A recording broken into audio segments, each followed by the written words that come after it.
My name's Anna Smith. I'm Executive Councillor for the Communities and Deputy Leader of the City Council. Today is just such an important day. It's a great opportunity for lots of people who are doing really brilliant work with victims, with survivors, really working hard to combat domestic abuse in all its forms. It's a great opportunity to get people together, talking. We'll all be learning, I'm sure, from each other. And I want to say a huge thank you to everyone who's come to speak today and to our City Council team for organising this. It's a really special day to be holding this conference. It's the UN Day for the Elimination of Violence Against Women and Girls, and it's also White Ribbon Campaign Day. And the City Council is really proud to be accredited for the White Ribbon Campaign, and it's wonderful that we've got 6 of our 8 White Ribbon ambassadors here today. And I'd encourage every man out there to sign up as a White Ribbon ambassador. It's a really important thing that everyone can do to help combat domestic violence. So one of the things about my story is that we effectively managed it all ourselves. So we never interacted with the law, with many of the social services. And I think it's really interesting for me to get an understanding of other people's experiences of domestic abuse because they're all so different. I'm really learning about how the system operates and how I can help in some way. I really think it's important to learn what questions people have and what people are interested in. Because I think a lot of it is myth busting and really understanding people's concerns or misunderstandings, and hopefully today I can answer some of those questions that people might have. My name is Angela Jackson. I'm the Chief Executive of the City Council. I know a lot of the people in the room, and I'm delighted to have so many of you here this morning to help us discuss these really important issues. I'll just do a bit of housekeeping first. We're not expecting any fire alarms to go off this morning. Should a fire alarm go off, can you leave by the fire exit doors and go out the nearest exit? There's stewards who will help you, and we will assemble outside Great St Mary's Church on King's Parade. But hopefully that won't happen. We've got Cambridge Live stewards who are with us all day, so if you've got any questions or concerns at any time, do speak to the stewards. We have some filming going on at the moment. We've got BBC Look East with us. They are very clear that they're filming the stage, and they have done interviews with Luke Hart, but they won't be taking shots of the audience and people's faces. If anybody's got any concerns at any stage, please do talk to one of the stewards, but they are going to be focusing up here and not out at the audience. We also have a Twitter hashtag for those of you who are technologically enabled, and the hashtag is all one word, CAN coercion, so I think you may have information on your seats about that. Cambridge City Council believes in the dignity of all our residents and their right to feel safe. Violence of all types should be abhorred, but domestic violence is particularly pernicious as it touches people in their homes and close personal relationships, where each of us should feel entitled to seek sanctuary and support and respect, and not fear and intimidation. We are all here today because we passionately believe we should not have to be here talking about these issues, and yet here we are.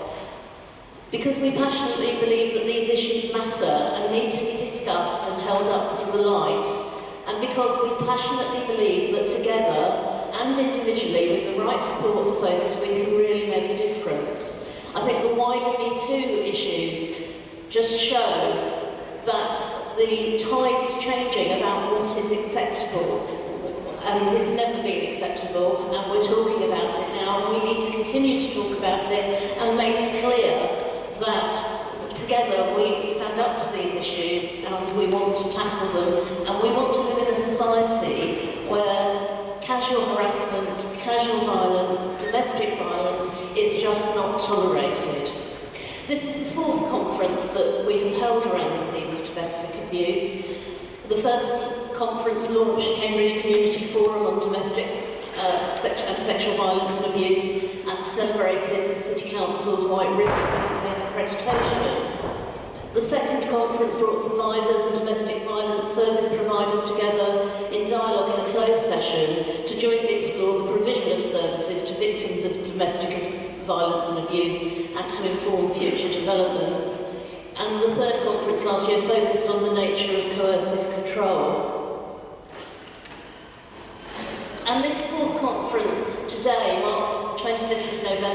White Ribbon Day and the United Nations International Day of Elimination of Violence Against Women, which starts 16 days of action to the 10th of December with World Human Rights Day. The full conference programme is on your seats, and it's a very interesting morning that we have ahead, and there's a survey to return at the end of the event as well. Previous conferences have been thought-provoking and have moved us in all sorts of ways, and we appreciate that this conference is covering very sensitive issues. And if anybody wants to get away at any time and just have some space out, the small hall which is through the doors there is available as a separate space where people can go and sit if they want to. So thanks once again for coming, and I'm pleased to invite Councillor Anna Smith, who's the Deputy Leader of the City Council, to the stage, and she will talk about the White Ribbon campaign. Thank you very much.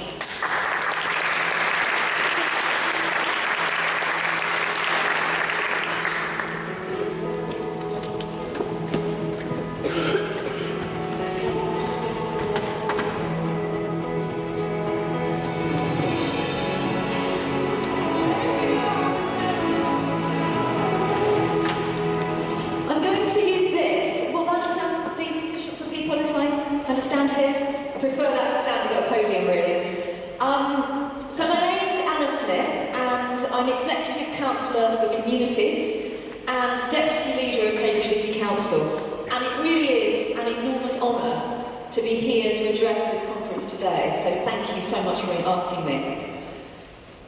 And the main thing I want to do is to thank every single person in this room for your commitment to working with victims and survivors and your commitment to ending domestic abuse. I know that for all of us, we would much rather we didn't have to have this conference at all.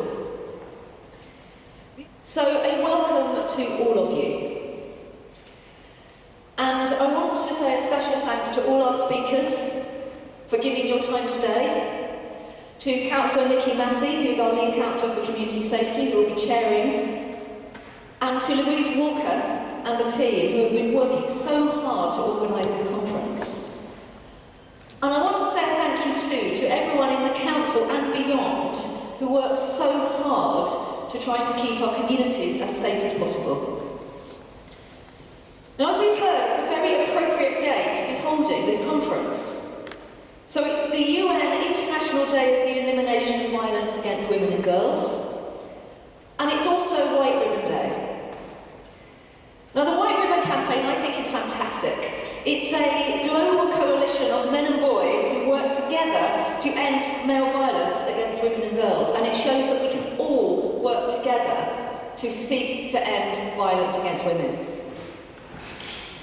Cambridge City Council achieved White Ribbon accreditation in 2015, and to do that we needed to show we met criteria in 6 key areas, and that includes our leadership, our domestic abuse strategy, and also recruiting ambassadors. I'm pleased to say that 6 of our 8 White Ribbon ambassadors are here today, and I want to welcome them. And I've been asked specifically to pass on apologies from John Hutchinson, who's the Area Commander for Cambridgeshire Constabulary, and Stephen Patterson from Arm Holdings, who are not able to be here but who send their best wishes for this day. Now, I also need to add my own apologies. Unfortunately, my day job commitments mean that I'm not going to be able to stay for the rest of the day. But I do wish you a productive day. As Antoinette said, please do ensure that if you need to take time out, you do so. And please do let us know if you prefer not to be filmed. This is hopefully a safe space for us all to share and to listen and to learn. And I know it's going to be a really useful and productive time. Now, Louise, who am I introducing? Ben. Ben, thank you. So, a little change in order. I'm very proud to introduce Ben Tretter. So Ben, and I want to make sure, Ben, that I get your title right, is the Chief Executive Officer of Cambridge United Community Trust. I've had the privilege of working with Ben for a long time, and it's a real honour to pass on to him today and hear what he has to say. So thank you, Ben.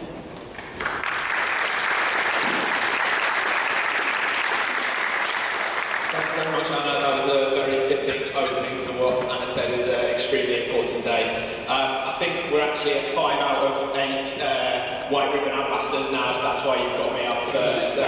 So apologies that I'm going to be starting you off. As Anna said, my name's Ben Shretter. I'm the Chief Executive of Cambridge United Community Trust, which is the charitable arm of the football club. We try and use the power of sport and the brand of the professional football club to positively influence our community, both right around the stadium and across Cambridgeshire as well. And so when Louise invited me to be a White Ribbon ambassador about 6 months ago, I was really humbled and really delighted that she felt that myself and the organisation I represent could have a particular impact within this sphere. It also struck a chord with myself because for the last 4 or 5 years prior to working with Cambridge United Community Trust, I've been involved whilst at university with volunteering with an organisation called the Good Land Initiative that works with sports teams within university settings and encourages the members of those sports teams to talk to each other in an open forum about gender issues. And this is something that young men, particularly perhaps in sports settings, can be a bit reticent about doing, right? Talking to each other about some of these problems, talking to each other as well, really importantly, to call out behaviour. And that's one of the things that volunteer was really involved with, was encouraging young men in sports settings to call out behaviour that they see in their peers. Not to go along with the crowd, not to see something that they thought wasn't right, that their peers were doing, and to allow their peers to carry on doing that, but to call it out. And I think that's one of the most important messages I can give to people of my generation, is to be vigilant, be aware, and look out for things that perhaps friends of yours might be experiencing, but also importantly, be aware that friends of yours could be perpetrating these things as well. And don't think that just because they're your friends, you can't call it out as well. And I think another thing that's important about perhaps people of my age is the change in the way in which these things happen. New technologies have brought brilliant advancements in many ways, but they've also brought new ways to control people. And I think being able and willing to talk about that, the ways in which social media and mobile phones can encourage easy control of partners by checking lots of past messages or by being constantly wanting to know where someone is through a location app is something to be aware of. So I just want to finish by saying it's a real privilege to be involved with the City Council and the amazing work they do on this. And if anybody wants to get in contact with me to talk to your organisation, please feel free to do so and go through the Safer Communities team that you can see the contact for up there. So thank you very much.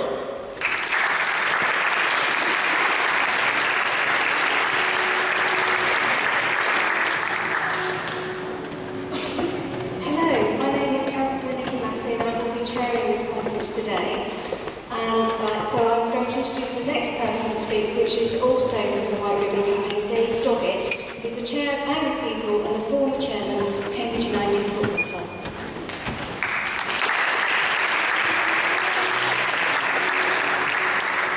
Thanks very much. I was one of the original White Ribbon ambassadors, and when Louise approached me to be one, I thought, what could I bring to this? And I must admit I was ignorant of what was happening within our society. But very quickly I realised that I could help, even by wearing a little white ribbon, that people would share the problems that they were experiencing in their lives. And so now I'm chair of the Angry People, working with Ben and the football club. I'm sure we can make a difference as well. But I will share with you one of the stories, or one of the events, which did shock me. It was a couple in their 80s who'd been married for 60 years, and the husband died, and the family was surprised that the wife didn't grieve the death of her husband. And eventually she opened up, and for the whole of their marriage, her husband She had no say in the furnishings in the house, in the clothes that she wore, and she was given pocket money of about the equivalent of £10 a week. And she lived with this because she was ashamed to actually say, this is my life and this is how it's being controlled. Now, for me, for someone to live 60 years, that is not acceptable in this society. And we all need to work together to make sure this practice is stopped and the work done to make sure it doesn't happen again.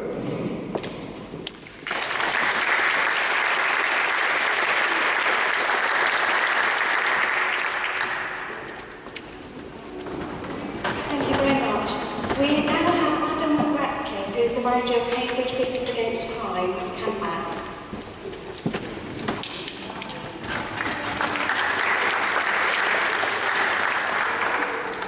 Hello. Thank you very much for letting me speak for a few minutes here. Thanks to Dave.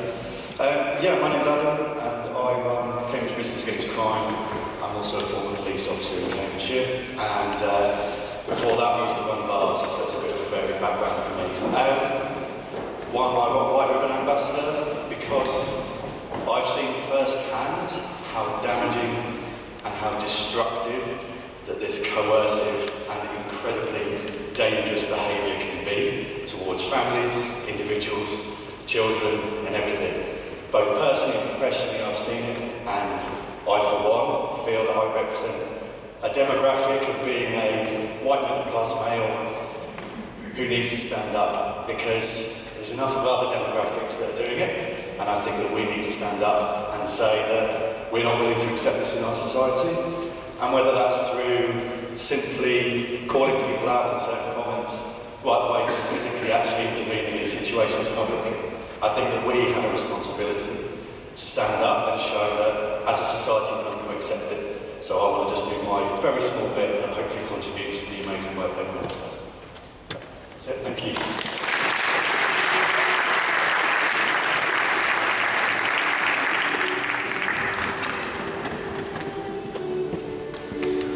We now welcome our third White Ribbon Ambassador, Siobhan Leftar, who is the Chair of the Road Traders Association and a former Cambridge City Councillor.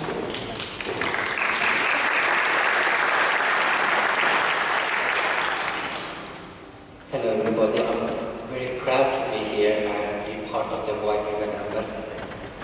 I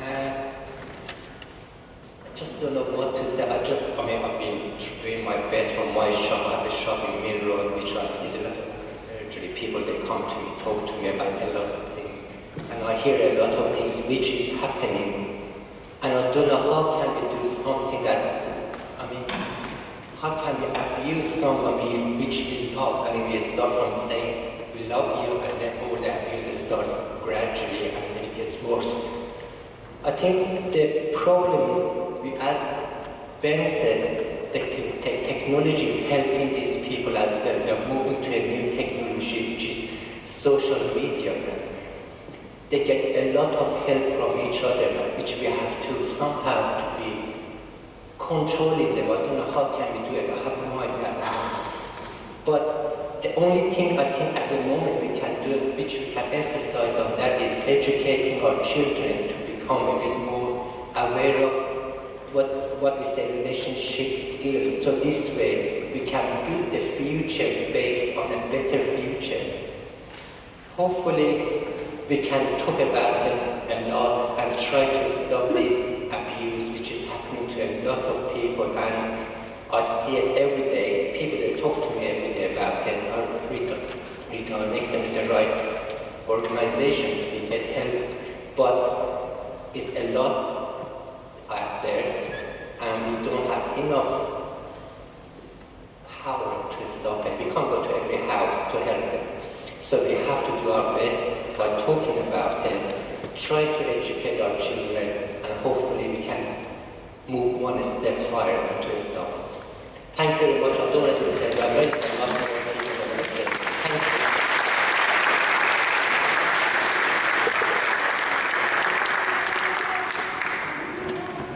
I'll just take this opportunity to thank all of our White Ribbon Ambassadors for coming along to speak today. And as you can tell, we have all manner of ages and backgrounds for they spoke so well about, and with passion, about why they are White Ribbon Ambassadors. So we just want to thank them for coming along today and sharing some of their experiences with you all. Can we have another round of applause, please?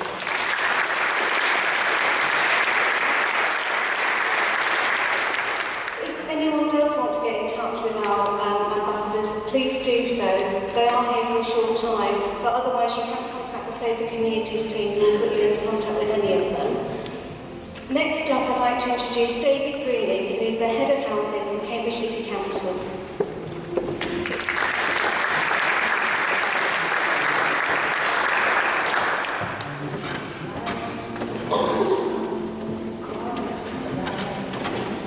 Good morning, everyone. Thanks very much for having me here today. This is actually my first conference, so I'm very much looking forward not just to seeing colleagues speak about the Domestic Abuse Housing Alliance issue that we're working on at the moment, but also to hear other people speak and learn more about domestic abuse myself.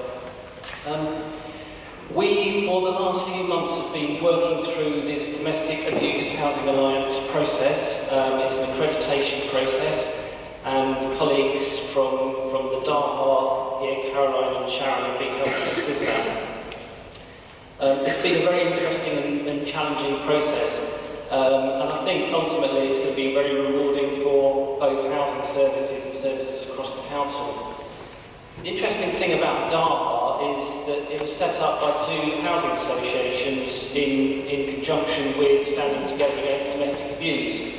And I say that's interesting because in the process of learning about DAHA and how we meet the accreditation standards, both ourselves and DAHA are facing challenges in the sense that the whole process was set up for housing associations, a housing association business.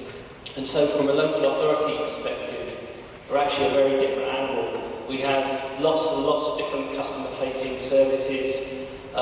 We also, for example, within housing, we deal with statutory homelessness issues, which housing associations don't have. So some of these things and processes weren't necessarily in the DAHA accreditation process to start with, but it's something we're kind of working as we go along. And DAHA itself is quite a young body. I think it was set up in 2014. So, on homelessness itself, which is actually a very good example of one area where I think it's going to be very rewarding for us, is we get around about one case a week of homelessness presentations from people experiencing domestic abuse. So it's a regular stream of people in crisis who are approaching us, and that's affecting their housing, affecting their threat of homelessness. Now, the homelessness process itself and the way we assess people is very involved in itself. But recently, housing services and community services teams have been undergoing training on the DASH risk assessment process. And we think this will be very beneficial in a couple of ways. Firstly, I think it will certainly help in case officers having a much more holistic understanding of someone's situation, how that impacts on their homelessness, and what sort of support they need to be given in accommodation moving on. But also, and more importantly, I think it enables those officers to be able to start to get much more empathy with people in those situations and understand what they're actually going through. So as I say, we as a local authority are going through this process. It's fairly iterative because, as I say, it was set up for housing associations. There are two other local authorities also going through this process at the moment. As we stand, no local authority has been DAHA accredited in the past. So ourselves, Islington and Southwark are actually going through the process at the moment. I'm told by Caroline and Sharon that we are nearer to accreditation in those two authorities. Not that I'm worried about the race in any way.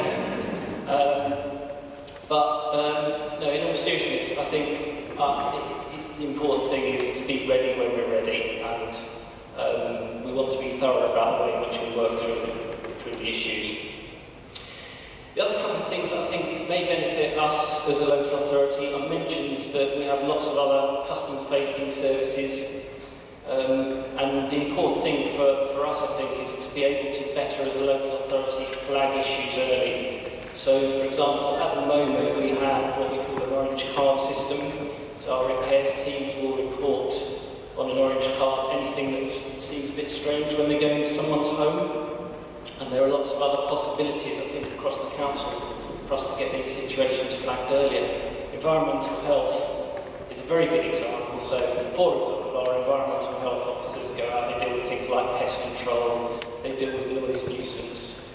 And actually, noise nuisance is a very good example of a situation where they're going into people's homes or adjacent to people's homes, and at the same time, they are getting to understand what's going on and spotting early signs.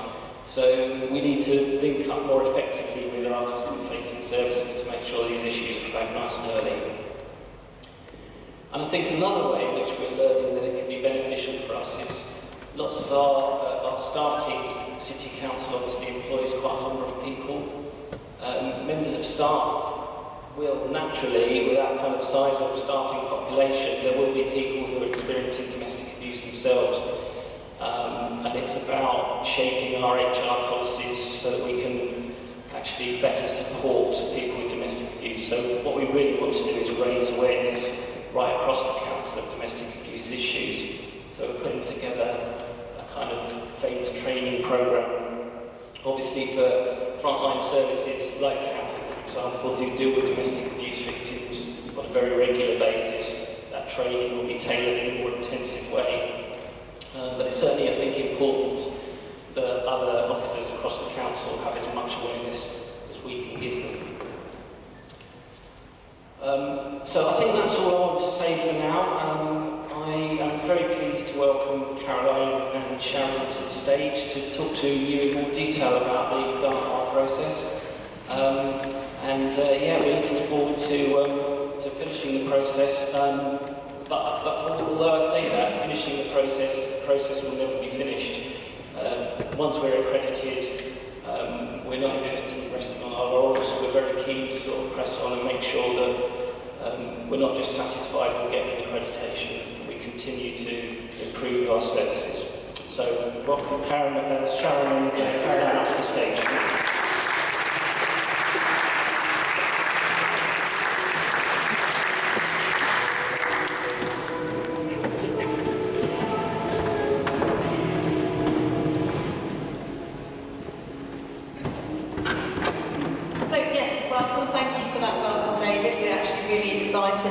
Our very first accreditation is going to be with a local authority. It's very complex and gives us some challenges, but it's something to get our teeth stuck into. We're very much looking forward to that. So my name is Sharon Crosby. I'm a Domestic Abuse Housing Alliance Development Manager.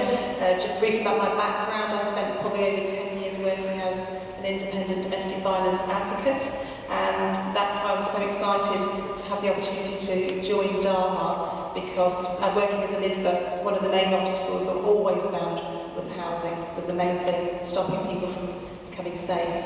So delighted to do that. And really happy to be presenting with Caroline, who was my job share partner for a year, and somebody who moved back to a substantive post at Cambridge Housing Society, but just joined me for this day. So. Yes, thank you, Sharon. I've kindly been asked to join me on this. So I'm going to just do a couple of slides talking about, explaining a bit more about what DARPA is and what their aims are, and then Sharon will take over. So, as David has already mentioned, it's an alliance or partnership that was formed in 2014 with Peabody, Gen2 and Standing Together. It was started because they realised that actually housing had a massive role to play in the early identification of domestic abuse and really make a positive difference to people's lives, living in their customers, their tenants. 9 years previous to that starting, one of our co-founders, Gudrun Burnett, started at Peabody. She, when she started there, 27,000 properties, and of which they had 4 open domestic abuse cases. So she realised, we all know the statistics, that doesn't add up, that couldn't be right. So she worked in that organisation with a really good senior management team to really turn things around. And that's by training staff, making all your staff aware. It's about embedding it across an organisation rather than just doing pockets of training.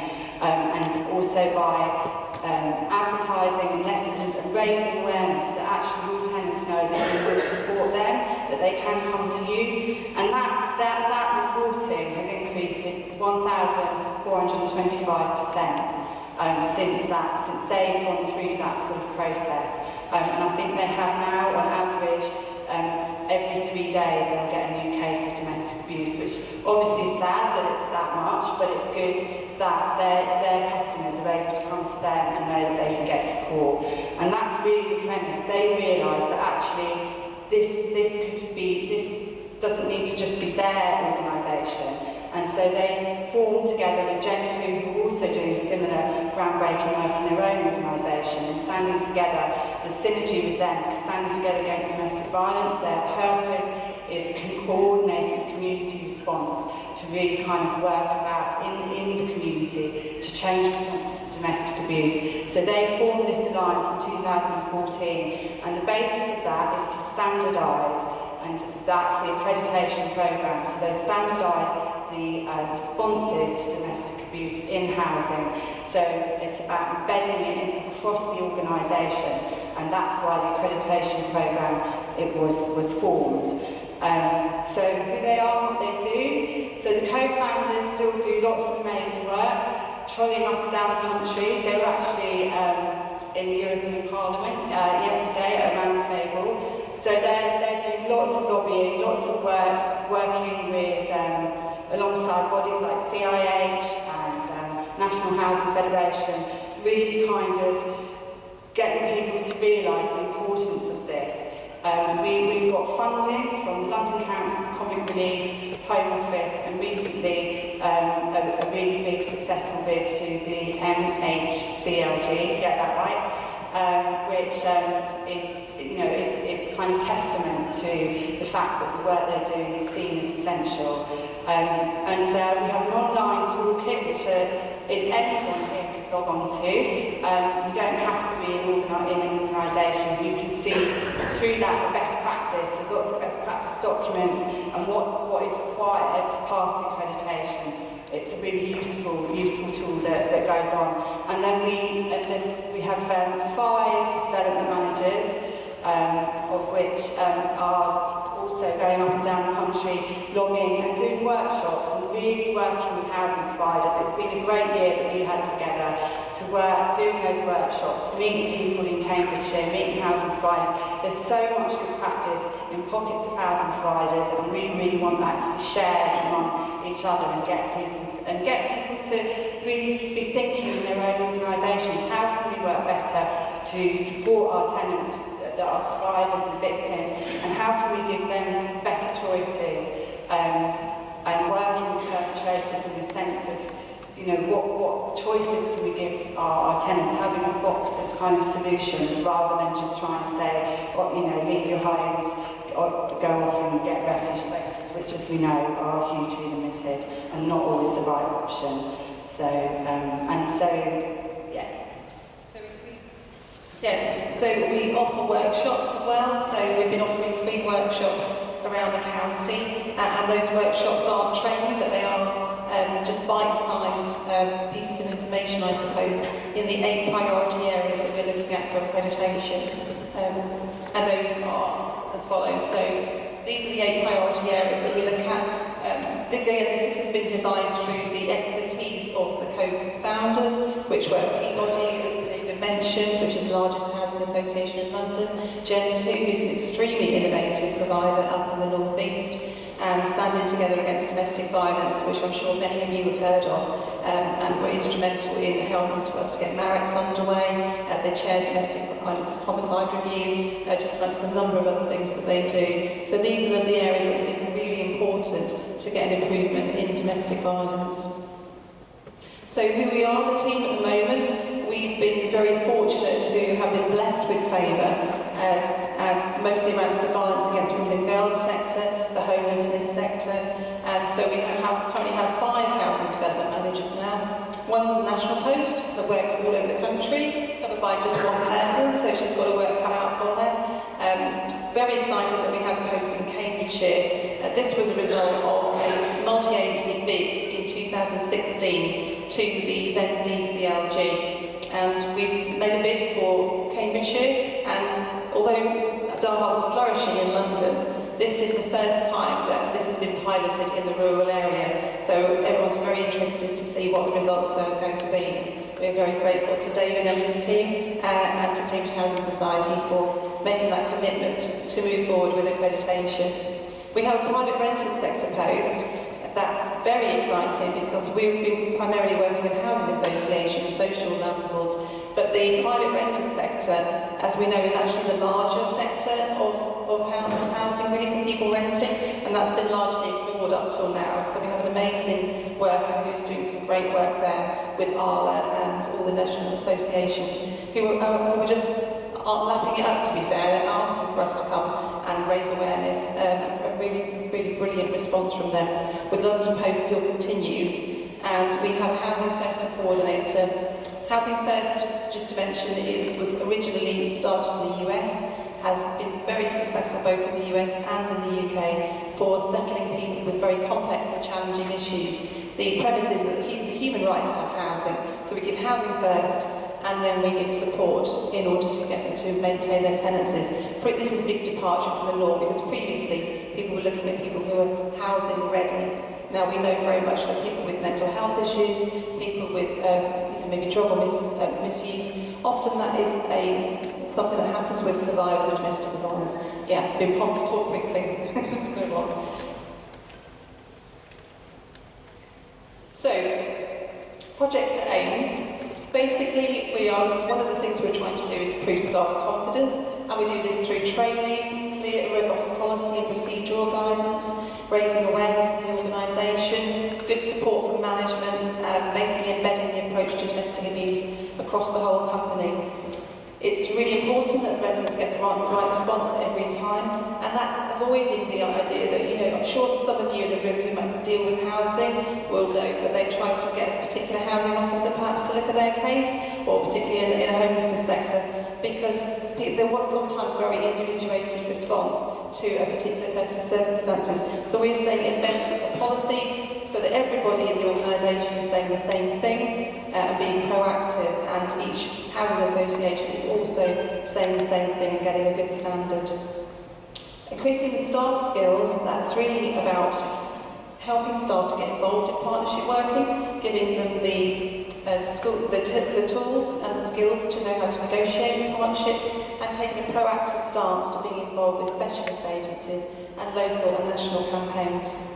And then we put the cost in because we know that people in this day and age, they're all interested in cost and being cost efficient. And there's been some research from Gen2, Kelly Henderson, who's one of the COW founders, who's done a lot of research on domestic abuse related repairs and found that around 17% of all repairs done in properties were attributable to domestic abuse, and 21% of all jobs. So I think it's to the tune of around £8.2 million.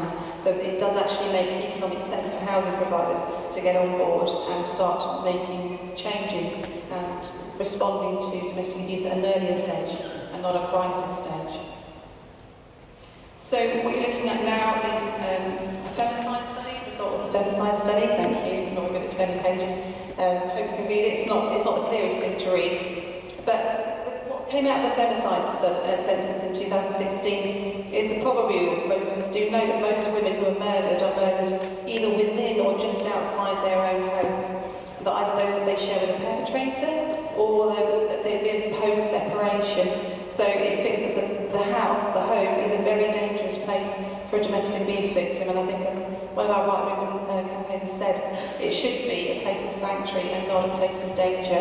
It therefore stands to reason that housing associations and private landlords will be housing domestic abuse victims and perpetrators, and some of these will be potential homicides. And we've seen an increase in the homicides reviews, making recommendations that housing providers do seek DAHA accreditation.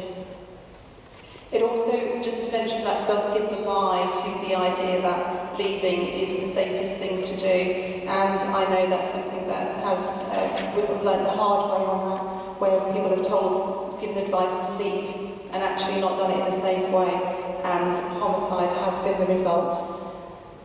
So what are the links between housing and domestic abuse? So it is the leading cause of women's homelessness, and quite shockingly when I first read the statistic that people in domestic abuse are 4 times more likely to have ASB complaints and have a notice of seeking possession served. When we looked at housing, we noticed that 65% of housing providers were dealing with domestic abuse under their antisocial behaviour policy.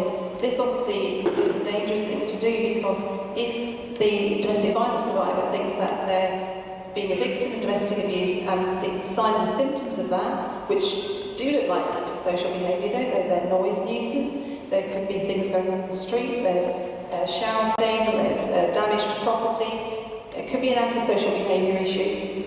We were asking people to look at what's behind that. Is it a domestic violence issue?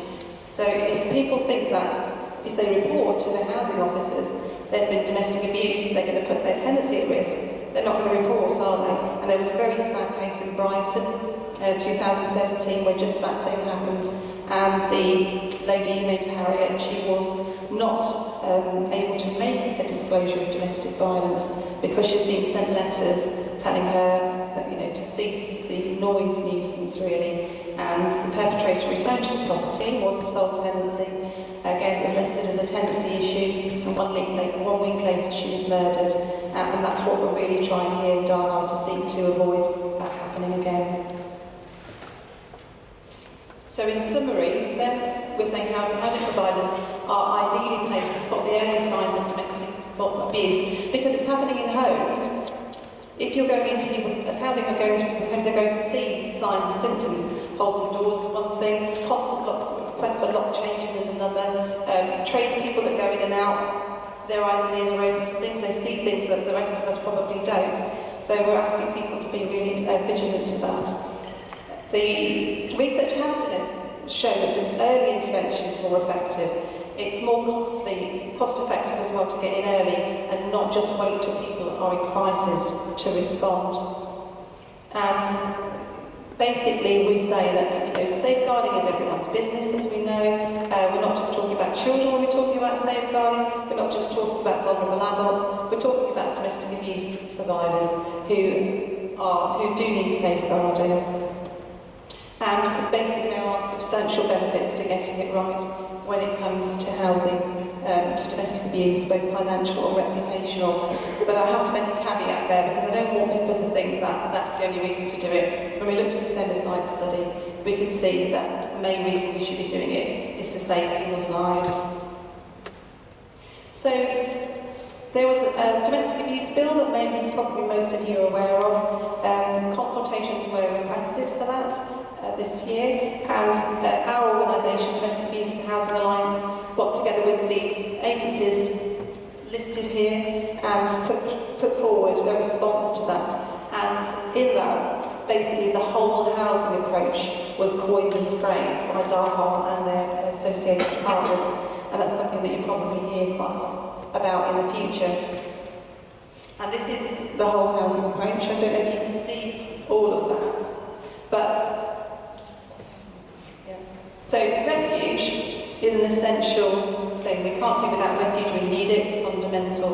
However, it's very difficult for people to sometimes get a place of refuge because there aren't enough places, and as we mentioned with the housing affairs, some people have such complex needs that they're actually not able to get into a refuge. They may have children that have disabilities or special needs that they just can't be accommodated within a refuge. So whilst it's fundamental, we're aware that there are more options that's needed. And basically Darhard has noticed that there is just not enough housing options for domestic abuse survivors. So looking at the whole housing approach, there are other things that we think should be considered. Managed reciprocals, and that's working very well in London. Sanctuary schemes, where we're looking at target hardening the existing property. Sanctuary schemes for those areas that still have them, which is target hardening and usually providing a room as well that people can get into if there's an emergency. Looking at the private rented sector, looking at awareness raising around that, and also for people in the private rented sector, the housing that can actually alert to signs and symptoms of people moving out. because we know separation is the most risky time for people. So it's very, we need people to be aware really of the signs and symptoms. Other things in there, I think we mentioned most of them, isn't it? But you read those ones on there. So we've got Housing First. Perpetrator management is something that comes under the whole housing approach, because it might not be that we need to move the survivor. Survivor might want to remain in their own home, and with target on making it safer for them. Why should they move from their own home? So why not deal with perpetrators more? And we at DAHA do give workshops on perpetrator management. In fact, we're discussing that as a housing operational group.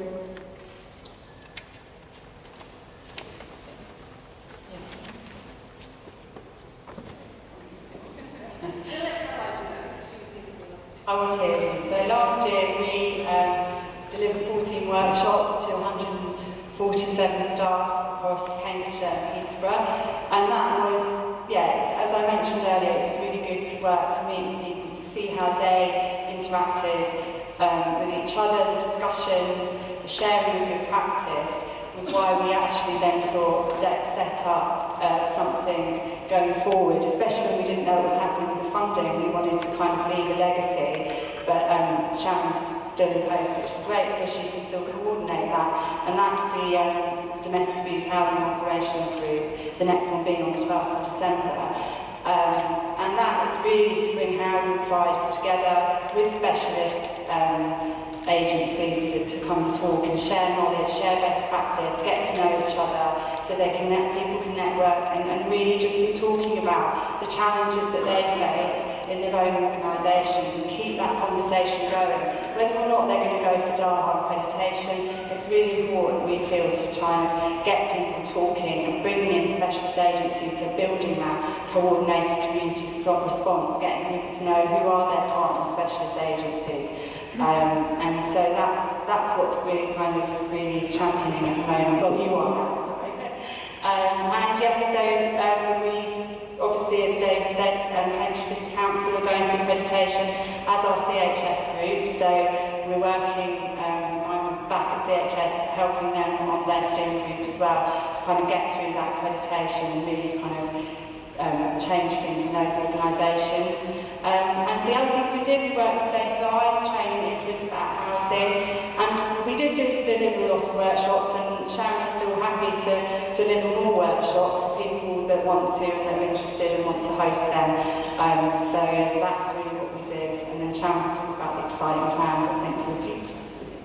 Yeah, just to say a bit more, the Housing Operational Group, again, there is one in London, but we wanted to, as we were going around doing workshops, what we realised was there was quite a diverse range of practice amongst housing providers, and sometimes even within housing officers within the same organisation. And some of that was some brilliant examples, people were really able to help each other, their peers, with things that worked well and things that didn't work so well. So we realised that there was a need for a housing operational group to come and people bring and share ideas. The format of them, for the moment, if there are so many housing people in the room, is that we are asking speakers to come for those. For these are the first 4, and then we'll decide, the group will decide together how they want to go forward. So we've got some excellent speakers, including some from Respect, coming to our next one, and that's in Bottisham in Eastham. So yeah, really welcome people to come to that. We really welcome your ideas and share your ideas. So, but good news is because of the bid that we first did the funding for our post ran out in September, and that's what we did last year, but we've been very delighted to have been successful to our next bid to the MHCLG to develop a whole housing response in these areas. So the project sites identified going forward are Cambridgeshire and Peterborough, the Tri-Borough Councils in London, and another site to be confirmed. The project will run from November 2018, so it's about 16 months and includes an external evaluation. We're not entirely sure of all the details about how the funds will be used, but what we do know is that the DAHA delivery will continue for another 16 months. So we can help the 2 housing providers that have made a commitment to accreditation, perhaps hoping to get a little bit of healthy competition from them to try and get first past the post, and we can then go on and pursue the people that have expressed interest but haven't actually started their accreditation process so far. We'll also include some mobile advocacy and resident support schemes. That'll be a limited pot of money that will help people move. We'll continue the Bobby scheme, where people go in and do some target hardening, look at windows, changing locks for people where they can't afford to. And the outcomes really are just, as we've said, to support survivors to remain in their home. If they wish, I mean that's the crucial thing, if they wish to do so, and if it's safe to do so. And what we also want to be encouraging, and there has been some guidance given to the MHCRG to housing providers just last week to try to ensure that when people have secure tenancies and they're fleeing domestic violence, that they actually keep those secure tenancies on moving. The Price of Safety report showed that the majority of people that were moving into tenancies when they're losing their secure tenancies and going into less secure tenancies. So they're really being encouraged to increase those numbers of keeping those secure tenancies. Perhaps going into managed reciprocals, moving into different areas, perhaps even within Cambridgeshire, which is a big county. They could move and do some swaps, perhaps with other housing providers. And as we said, holding abusers to account. Housing has a lot of legislation, a lot of things that they can do, but sometimes a bit nervous to do. And we've invited a solicitor to our next housing operational group to try and help people to see what they can actually do for that. And that's basically it. Yeah. So we've got 5 minutes for questions. Does anybody want to ask a question to us?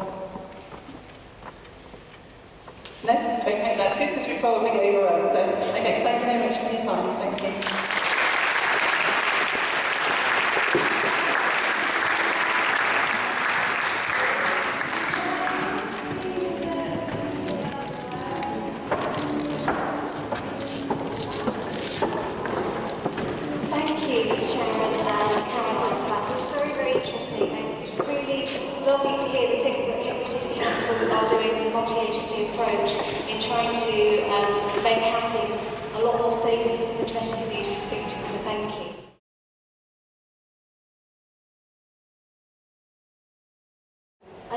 Introduce Steph Martinson-Barker, who is the Chief Executive Officer for Cambridge Women's Resource Centre.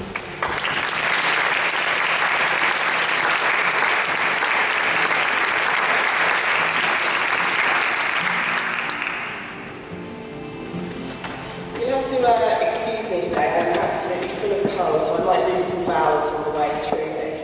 And following such amazing women who work within our communities, it always makes you a little bit nervous. So following on from obviously what Angie and Laura have said, Women's Resource Centre it was established in 1987 by a group of feminists in Cambridge from Cambridge University. We have been running now over 30 years.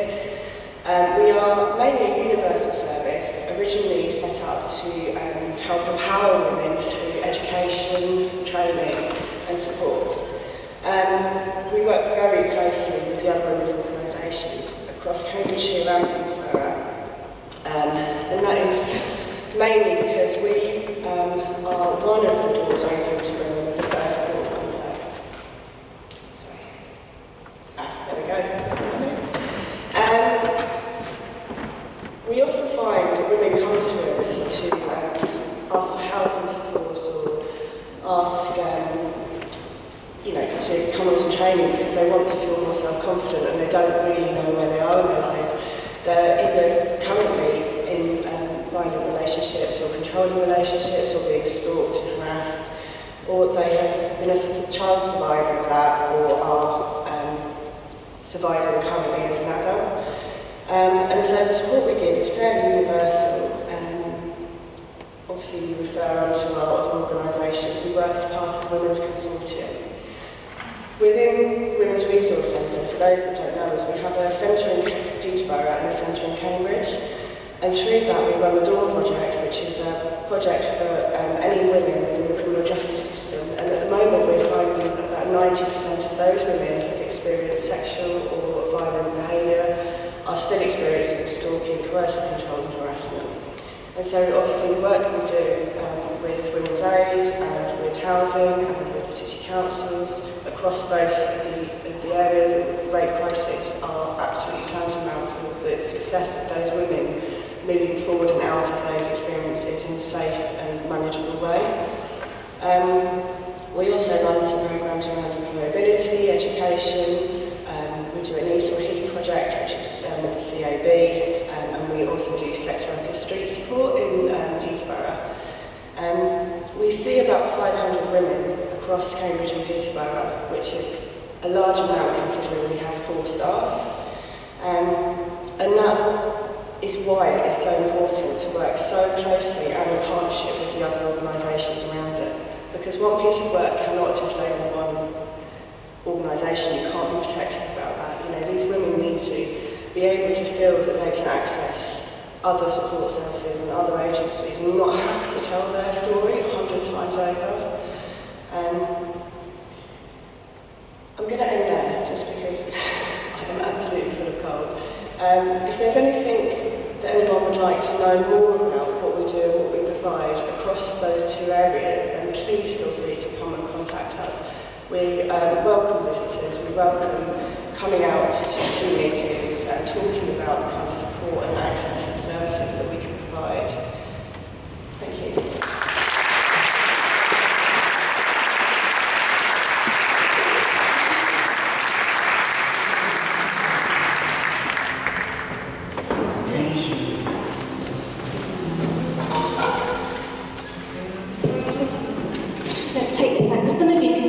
Behind there. I know that, so I'm going to stand up. I just want to thank all of our local services for coming on today to give us some information about the work, the fantastic work that they do in association with Cambridge City Council as well.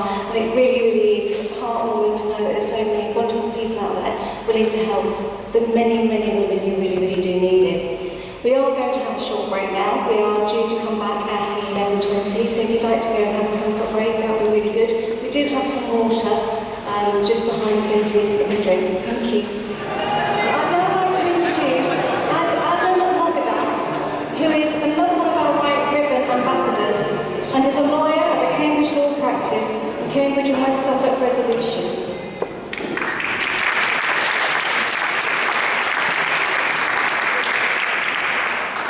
I think it's still just about good morning. I've been asked to speak to you today about the legal implications arising from domestic abuse.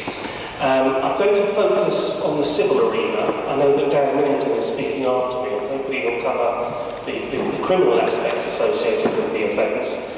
But I think it's important I sometimes feel that you're overwhelmed with statistics, but I think it's worth repeating statistics because this is a discussion we've been having for years now.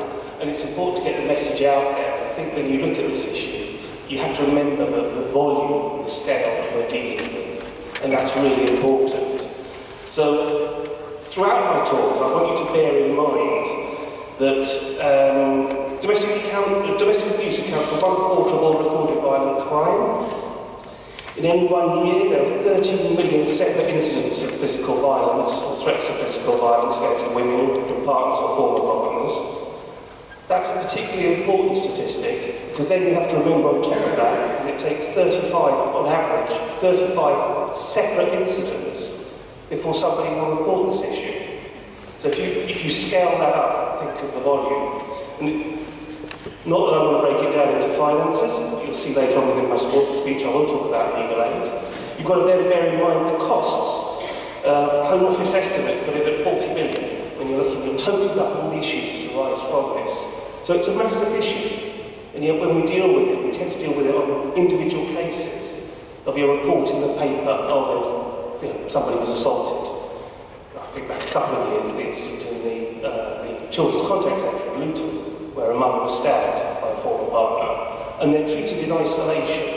Doesn't appear to be the joined up thinking that certainly I'd like to see in relation to this issue. So, in terms of when you're looking at the difference between the civil and the criminal arena, one of the issues that I would bring to the fore is the thresholds that you have to cover within the civil courts. It's lower than the threshold in a criminal court. In a criminal court, you have to look at or find somebody guilty beyond reasonable doubt.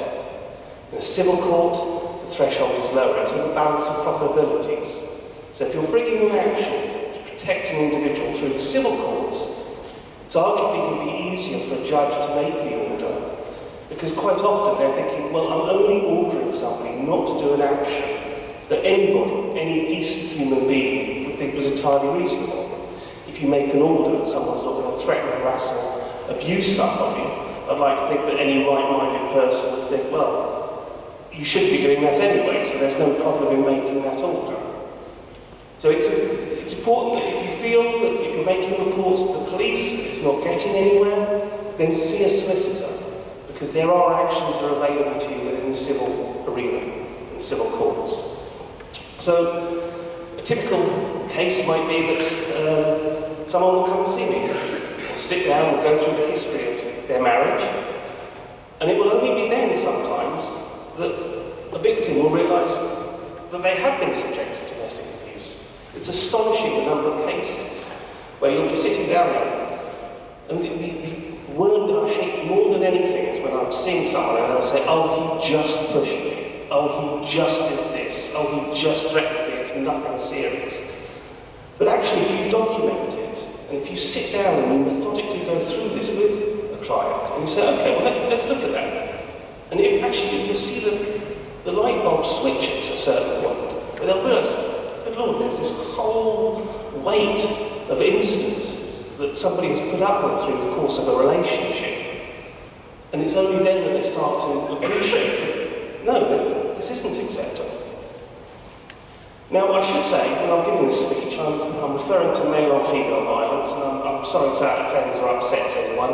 Typically, that is the case, but obviously, please bear in mind that these instances, there is male on male, there's female on male, and female on female, so please treat it as covering the whole gamut.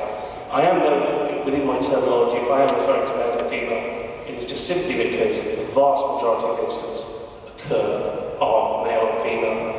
And if you're looking at actually the extent of the violence, then obviously it's far more significant in terms of, I'm sure you all know the statistics in terms of 2 women murdered every week by their partners and so on and so forth. So in terms of the options that are available to the client, I'll sit down with them. One option, you may all laugh at this point, but is to write a letter to the perpetrator. You'll warn them not to behave in that fashion. You might invite them to vacate the home. Now, in a lot of instances, that is clearly not relevant.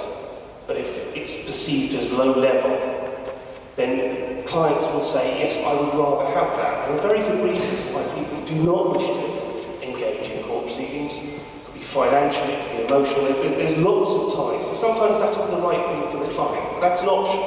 You send the warning letter to the perpetrator, put them on notice that if they behave in that way again, then you'll be going to court. What I like to do in my own personal letters is I present myself as the bad guy. So the victim will be there saying, she doesn't want to do this, but I've advised her she should, but she's keen to resolve matters amicably and constructively, and with that in mind, I'm sending you this letter because she's such a good person.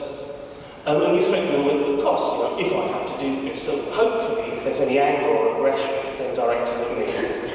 You've also got to think about the timing of those letters. That is critical.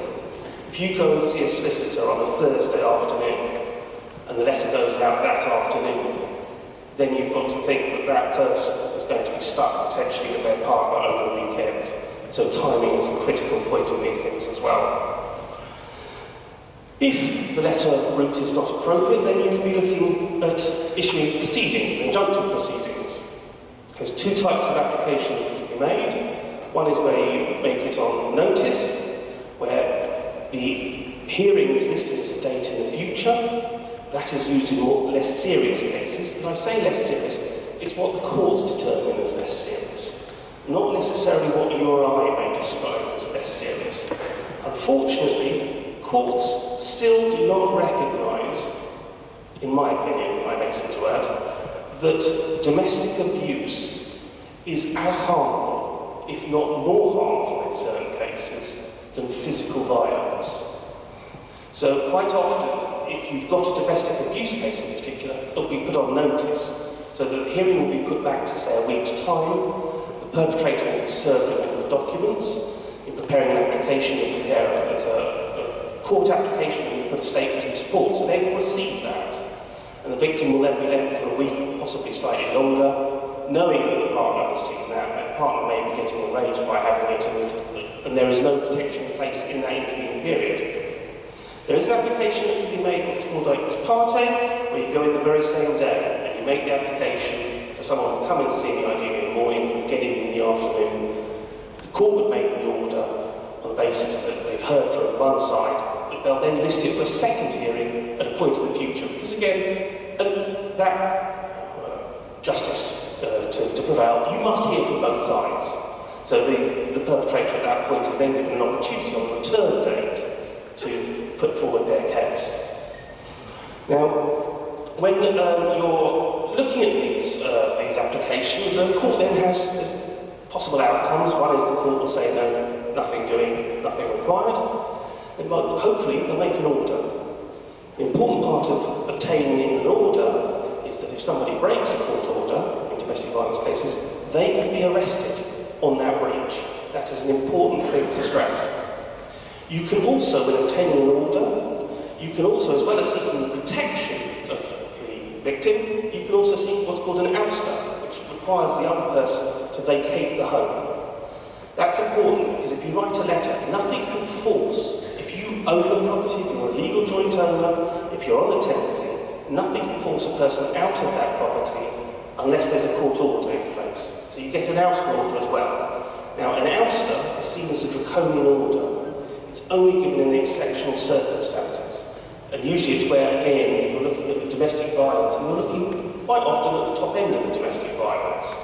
So sometimes you can have perverse situations arising, whereby you'll have a court order saying that someone mustn't threaten, harass, or molest, or the usual terminology that you get, but that perpetrator will be living in the same household as the victim.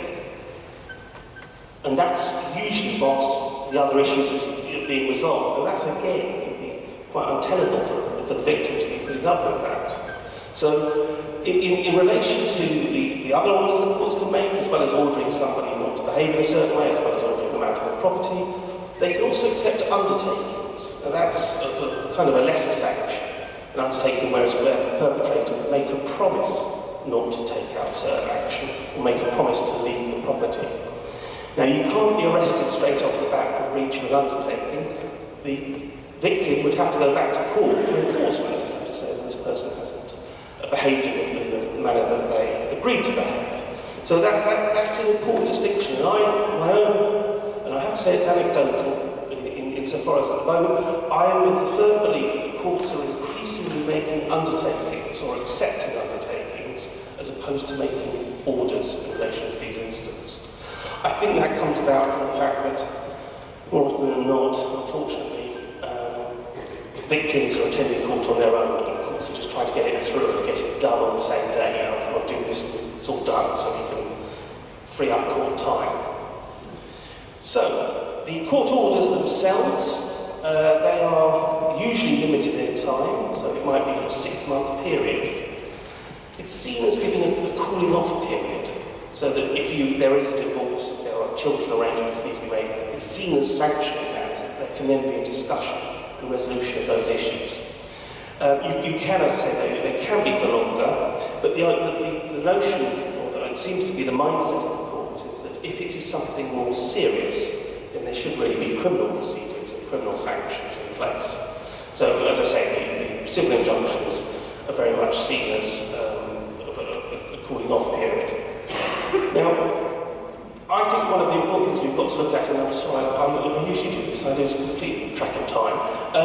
It's important to also consider barriers. What is stopping people from obtaining the protection? What are the potential pitfalls? One of the main barriers is the fact that people are still not recognising domestic abuse. Domestic abuse can be emotional, it can be physical, it can be sexual, it can be psychological, it can be financial. And it's important that people, and we as a society, start to recognise that. Because all too often, people aren't appreciating the types of abuse that they can get sanctions for. So, examples, in terms of criticism, verbal abuse, it's quite often, oh, he only says, or he just calls me this. You know, shouting, mocking, accusing, name-calling, verbally threatening. These are all things. Sulking. You've also got pressure tactics, threatening to withhold money, disconnecting phones, taking away a car, threats to self-harm, to reporting to the authorities if you're a bad mother, these kind of things. Disrespect, consistently putting somebody down, making them, whether it's within the household on your own or with other people. I can see something else, I'll move on. Insofar as isolation, harassment, sexual violence, increasing use of video and photographs. Big barrier is obtaining public funding. Now, when I came to Cambridge, there were 6 firms in Cambridge that dealt with domestic abuse issues. The one practitioner that I will look to Andrew here from Women's Aid, he deals with pretty much 99%, I suspect, of legal aid domestic violence work, is now leaving Cambridge. That means we have no providers in Cambridge. A city the size of Cambridge has no legal aid providers. Okay? Now, I'm hoping the room is aware that in 2013 it came from the coalition government. Legal aid was withdrawn. It is only really now available in domestic abuse cases. Now, you might think, oh, well, great. If there's legal aid available, people can get protection. You need to be aware of the thresholds. If you have £8,000 in savings, you are automatically disbarred from legal aid. If you have an income of £30,000, you are automatically disbarred from legal aid. That comes to £2,000 a month. Now, in taking into account income, they'll take into account disposable income too. But that means if you're earning anything over £15,000, it's unlikely you're going to be eligible for legal aid. Because if you take into account tax credits and the like, you're not going to get it. So you've not only got the issue of funding, because if you bring a civil injunction, then you're looking at anywhere between, if it's not contested, £1,000 to £10,000 plus. Now you have to remember that's a regular relationship. Victims are having to choose, do I get personal protection, or do I issue an application in relation to my children? Do I, in terms of finances on settlement? So he says moving across.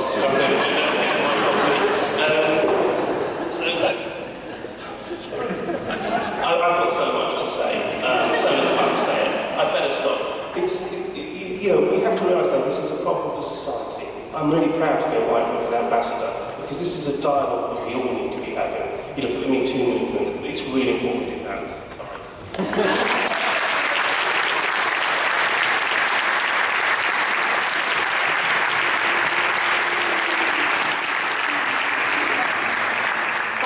Sorry.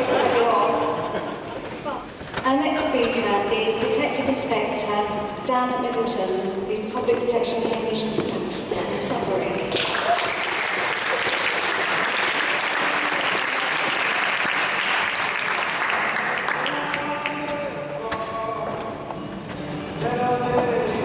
See how this works.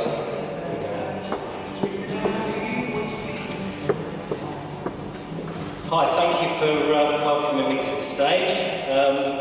I was sweating a bit because I was wondering if I was going to have enough time to give my presentation over, but hopefully it's reduced the amount of time for questions at the end, so thanks. When I was asked to come and talk at this conference, I wasn't entirely sure what I was going to say, so I asked Louise what they wanted me to cover, and they said, well, we'd like to cover the police response to domestic abuse. And I thought, wow, in half an hour that's going to be quite a feat. But when I looked at the agenda, and I saw that somebody else had supplied a biography on me, I realised that I'd actually done 27 years in the police service, and where's that time? I thought rather than going into lots of statistics and crime figures and legislation, which would probably bore you and probably me as well, I wanted to go on a bit of a journey of where domestic abuse now is in policing compared to where it was when I joined. So I joined in 1991, and I vividly remember the phrase bread and butter at training school. Domestic abuse when I was at training school was very much seen as a routine crime that we would go to. Trainers referred to it as a bread and butter crime.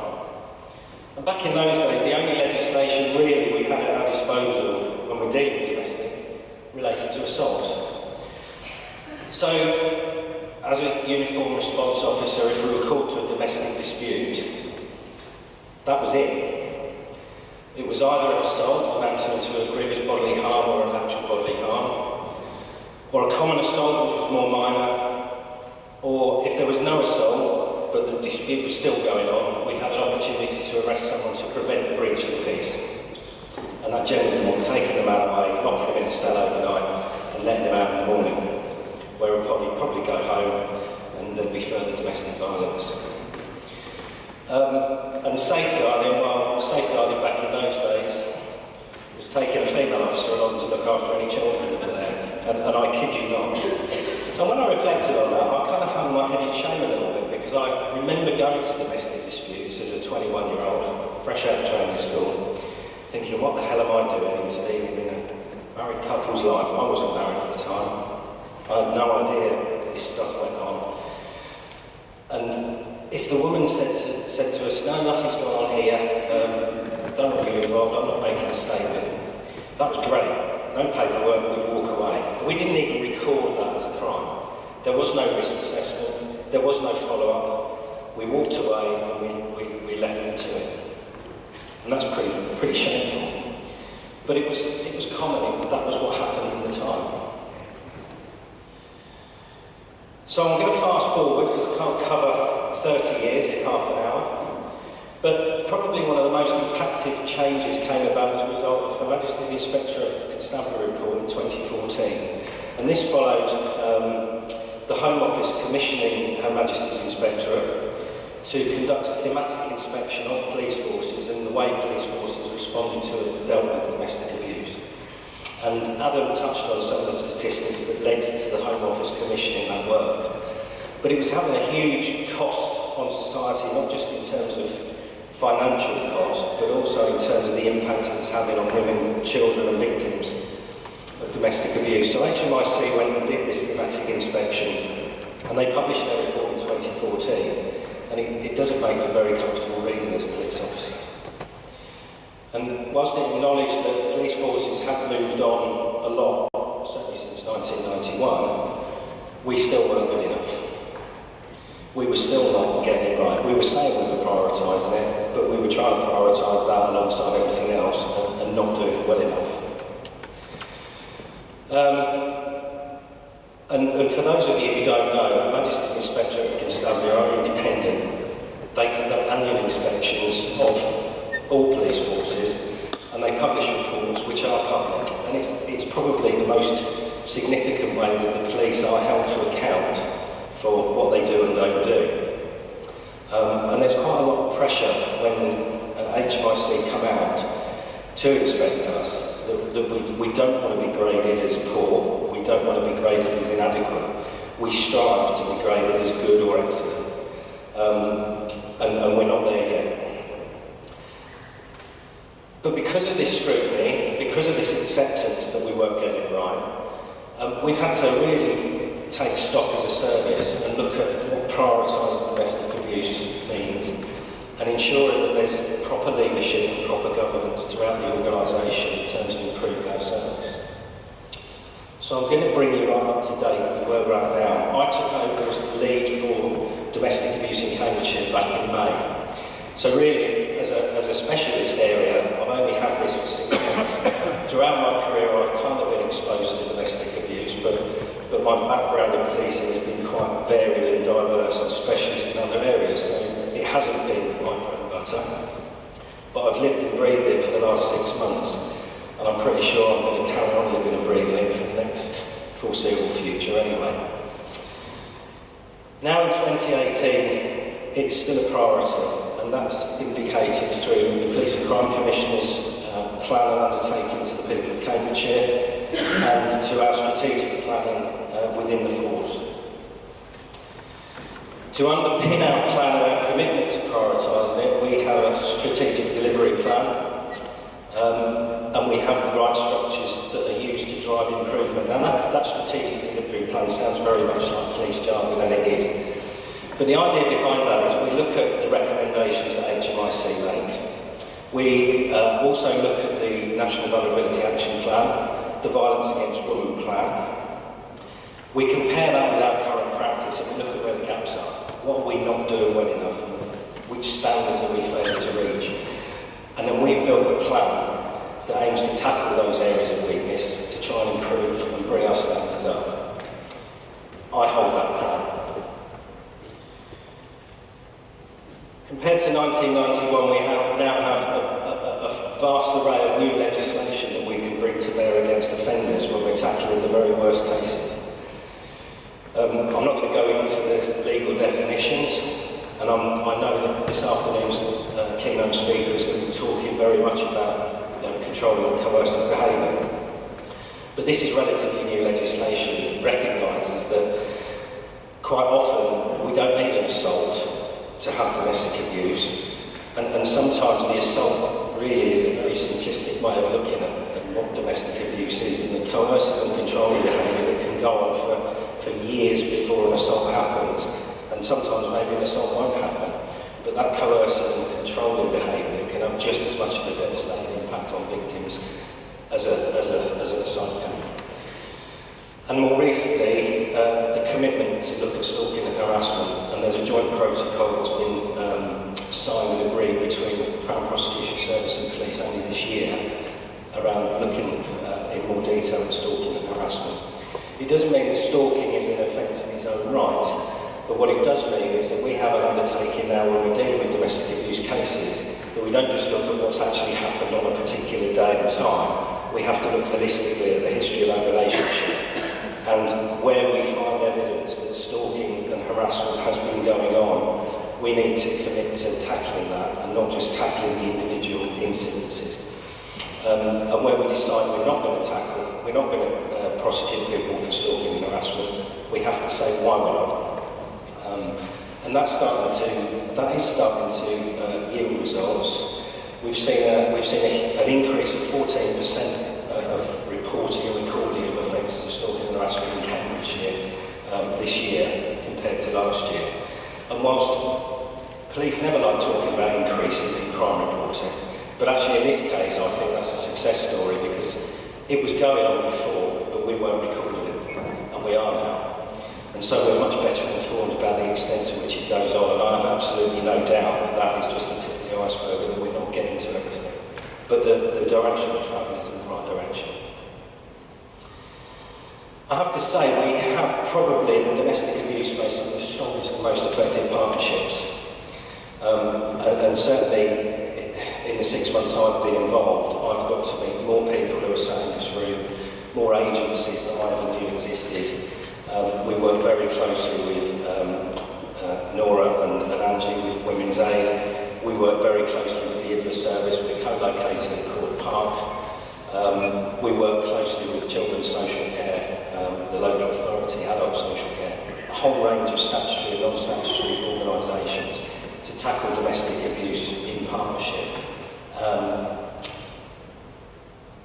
And in addition, we have the Victim and Witness Hub that's based up in Peterborough to provide additional support to victims, probably of the lower level stuff, but nevertheless, every victim of crime is referred to the Victims and Witness Hub, who will make an assessment of needs, contact victims and signpost or offer support very quickly after an offence or an incident has happened. What else? Compared to 1991, we operate a multi-agency safeguarding hub based at Court Park. It's built on the model that was developed primarily for child protection alongside children's social care, but within our MASH that's based at Court Park, as I say, we also have a strand that deals specifically with domestic abuse referrals for our frontline colleagues and partner agencies. And what that does is it provides a second layer of risk assessment and quality assurance. So officers going out to any domestic incident will complete a dashboard, I think as we mentioned already this morning. DASH, for those of you who don't know, stands for Domestic Abuse and Stalking and Harassment Risk Assessment. It was introduced as a means of providing a consistent method for our officers to assess risk in any given circumstance where domestic abuse is present. All DASH assessments that reach medium or high threshold are referred into the MASH, where our professional colleagues carry out a secondary risk assessment to ensure that the risk has been properly assessed. And also, if it's standard risk, but there's been there's been 3 incidents in 90 days, they will also come into the MASH. And then from there, having undergone the assessment, they're referred into our MARAC meetings, which stands for Multi-Agency Risk Assessment Conference. I'll talk a bit more about that in a second. We also nowadays have the Domestic Violence Disclosure Scheme, which some of you will know as Clare's Law. This is a preventive method for people to apply for disclosure on new partners in relationships. It can be made by a victim or potential victim. It can also be made on behalf of a victim by a third party. And that is where those applications come into our MASH. We would research the party that's being asked about, and if we feel that there is anything in the partner's history that presents a risk to the new partner, we will make a decision in partnership to make a disclosure. And often that disclosure is made by a police officer, accompanied normally by an IDVA who can offer support at the time. We're much better nowadays at using intelligence to target persistent repeat offenders, albeit this is an area that's quite embryonic for us and we need to develop. But again, much of my background has been in specialist intelligence fields, and historically police intelligence has only really been used to target drugs and organised crime. We nowadays use our intelligence far more sensibly. We have more sophisticated ways of risk assessing offenders, and we have a perpetrator panel that again is a partnership where we discuss some of the most persistent, repeat and prolific offenders of domestic abuse, and we're trying to find new ways of targeting them all the time. And again, building on what Adam says, we acknowledge that in a lot of cases we're not going to reach the criminal threshold. We simply don't have the evidence that we can take to a court and prosecute beyond reasonable doubt. But we do have opportunities for short-term civil powers, the use of domestic violence protection notices and orders that police officers can apply for. So when we've dealt with an incident and a crime, but we're unable to prosecute the offender, we have to release them with no further action. Quite often, because victims are saying, I don't actually want to prosecute, I don't want to make a statement, I'm not going to give you the evidence that you need. And there are lots of reasons for that, which other people are better qualified to talk about than I am. But sometimes we want to buy a bit more time for that victim to think about what they want to do, and to give us and other services an opportunity to work with that victim to see if we can encourage them to come forward and give us evidence. So a DVPN can be applied for at the time of release of an offender from custody, and if it's granted by the court, it puts certain prohibitions on the offender for a period of 28 days, where they're basically prohibited from molesting or harassing the victim. And during that 28 days, we then have an opportunity to go back to that victim to see if we can encourage and support them to give it evidence. Quite important. We're not very good at using them at the moment, but it's something that we're pushing quite hard. And the domestic abuse bill that's been mentioned earlier we're hoping is going to strengthen those orders and give us a greater range of civil powers that we can bring to bear on offenders that we can't prosecute through the criminal courts. And then finally, as we touched on, I'm not going to go into lots of detail, but the domestic homicide reviews, we're heavily engaged in those when we need to be. Fortunately, we don't have too many locally, but we are engaged with those, and the whole purpose of domestic homicide reviews when tragedy strikes is so that we can learn lessons from that and incorporate them into practice. So I'm going to whiz through this slide because I'm very conscious of the time and the fact that I'm pre-dinner, so I'm sure everybody's thinking about that. These are just some of the meetings that have been set up that reflect the way we prioritise domestic abuse in Cambridgeshire. I'll start with the sort of top. We have the Force Outstanding Public Service meeting, which is chaired by our Assistant Chief Constable. So really at an executive level, we've got people who take an active interest in how we're performing around our key priority areas, of which domestic abuse is one. We're required to provide monthly updates on what we're doing, what progress we're making against the strategic delivery plan, and we are very much held to account if we're not getting that right. Beneath that, we have the Detective Superintendent, my boss, who is the strategic lead for domestic abuse in force. He chairs a delivery group once a month, which sees senior representatives from various areas of police in the two districts, North and South, Peterborough and Cambridgeshire, other specialist departments sat around the table. Again, giving updates on what they're doing, help to account for what they're not doing, all designed to sort of spearhead progress on delivering the actions in the delivery plan. I chair a monthly scrutiny group, which is where we audit a number of our own investigations. And again, recognising that we get it wrong sometimes. We're not always investigating effectively. That gives us a chance monthly to identify where there are gaps in our practice, and we can tackle them immediately or build into action for the longer term improvement of what we do. And then on a partnership front, I'm heavily involved in the domestic abuse and sexual violence group, which is a room full of partners that sit around and principally discuss progress against the Violence Against Women Action Plan. There's a board that sits above that again is accountable to the local safeguarding board. And finally, I'm boring you with all the meetings I go to, but we're heavily involved with the specialist domestic abuse court, which we're lucky to have in Cambridgeshire. And there again, there's a range of partners within the criminal justice space, courts and the witness service that attend to see if we can improve the experience and the effectiveness for victims going through the criminal justice process. So what's new? I've talked about the scrutiny group. That is a new thing that's been set up because it recognises that we have a long way to go in improving what we do. Building on the work that Vicky and Co have done in terms of developing professional champions, we now have a domestic abuse champion throughout Cambridgeshire Police. They're not just police officers, these are police officers and staff from a range of departments that a year ago underwent some enhanced training around domestic abuse and vulnerability that was provided by Safe Lives. They are there, and their role really is to act as peer support to colleagues. Again, for those of you that don't know, we are going through a fairly significant recruitment period at the moment, recruiting a number of new officers into the police. And our frontline officers have to be general practitioners, they're not specialists, they have to deal with a whole range of crime and criminality.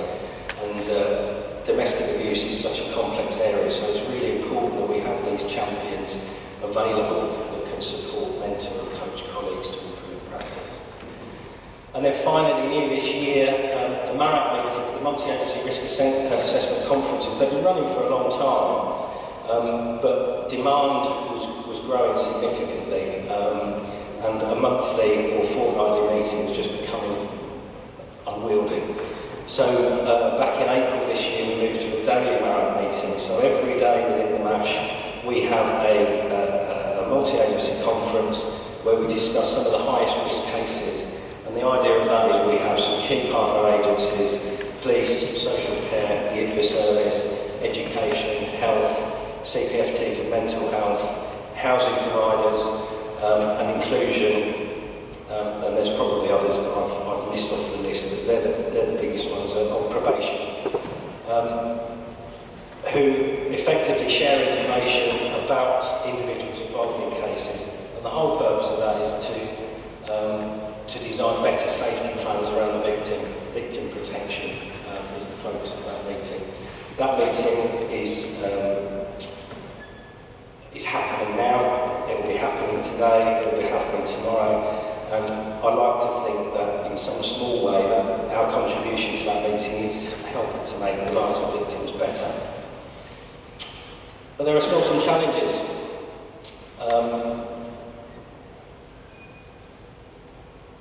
HMIC and now FRS, Fire and Rescue Service, Inspectorate of Constabulary and Fire and Rescue Services, those inspections continue, and rightly so. They are there to give public reassurance that the police are doing what they need to be doing, and we are always conscious of the fact that we need to be able to demonstrate all of this good stuff that's going on, whilst acknowledging that we still have a lot of work to do to improve. I've talked about the new recruit programme, trying to develop and upskill those officers. against the backdrop of dwindling resources. And I'm not here to lobby for funding, but it's a reality for us and our agencies. It's a challenge, and we're constantly looking at new ways of training, delivery training and upskilling officers that doesn't involve spending a fortune or taking those officers off the street. And then there's a number of other speakers who have alluded to the increasing threat of cyber-enabled and online abuse, which we know is happening, and it's how we tackle that and how we can get better at identifying it and giving victims means of defending themselves against it. And capturing feedback from victims and survivors is really important to us. One of the things that I think is missing from our service is the ability to get reliable information back from victims. Because the best way to inform whether what we're doing is right and working and effective is for victims to tell us, and it's not always appropriate at the time when a victim's going through a crisis to be asking them those questions, and how do we do? But we would like to find ways of capturing that. Obviously, through our partners, they advocate for victims, and we do hear about what victims think and say, but we need to get better at that, I think, and we need to provide victims with a voice to tell us when we get it right, as well as telling us when we get it wrong. And I've put a kind of plea on the end, which is a bit cheeky, I know, but as HMIC report acknowledged, domestic abuse is everybody's business. We can't arrest our way out of a domestic abuse problem. It just isn't going to happen. I, like many speakers, would love not to be having to talk about domestic abuse. My desire, really, is that perpetrators of domestic abuse are seen by society in the same light as child abusers or drink drivers. I think, years ago when I joined, going down the pub and having a few beers and then driving home, to a lot of people was acceptable. It happened. Nowadays, I don't think people tolerate that sort of behaviour. I bet most of you get in your cars in the morning and jump on the A14, and by the time you get to work, you're outraged at the number of people you've seen driving dangerously, or using their mobile phones or speeding. I wonder how outraged people are when they see a situation in a supermarket or a nightclub or a pub that looks like it could be abuse, but don't do anything about it, and don't go home wound up and angry because it hasn't affected you. And I think we're only going to defeat this if we get to a place where being a domestic abuser has the same stigma as being, as I say, a child abuser or a drunk driver or a person who talks on the mobile phone. We can't do it on our own. There's a lot of people in the room who will all have ideas about what we should and could be doing as a police service.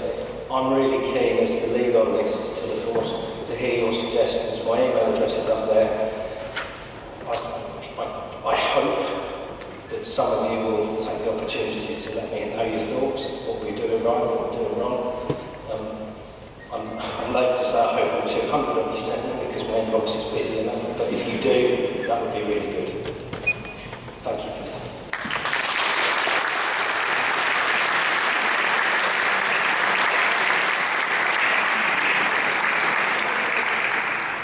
Thank you, Dan. I do wish that domestic violence was looked at the same way as you said about driving your mobile phone or drink driving. I think people are just scared to get involved.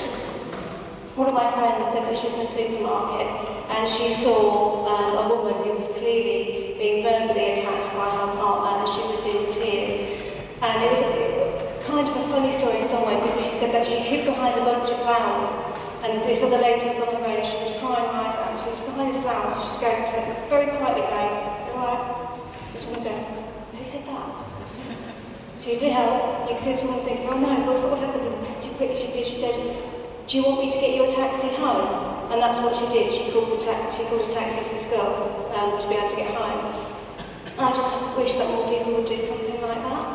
But it is the fear of them being attacked themselves, not just by the perpetrator, but sometimes by the person who's being verbally abused or whatever. It can all turn on them, and that's where we just need to have help and guidance. Ladies and gentlemen, I would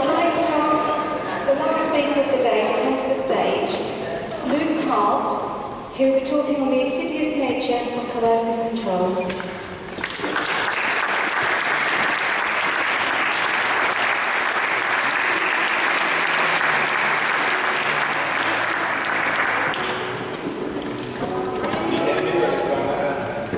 Maybe that's a bit better. Okay. Thank you very much for inviting me. I've actually learned quite a lot today myself, so it's been really useful. And also it's great to see quite a lot of White Ribbon ambassadors speaking with passion, because my brother, who's actually, well, he's just got back from Qatar this morning, but my brother and I, when we talk, I've actually found quite a good response from men, and I think that's really inspiring. And I think that's one of the things that hopefully will lead the change and hopefully tackle it before it starts. And there's great work a lot of people we've heard doing, supporting the women that unfortunately have suffered domestic abuse. And I think it's men's time now really to take the baton and start to really address the issues where they start. And for good men to have that conversation and hopefully redefine men in general, because unfortunately for maybe a long time we've let the bad men define who we are. So yeah, that's really inspiring. It's been great to be invited and be part of this. So what I'm going to do now is, we've got quite a lot of time actually, so I'm going to give a speech that my brother and I give about our situation.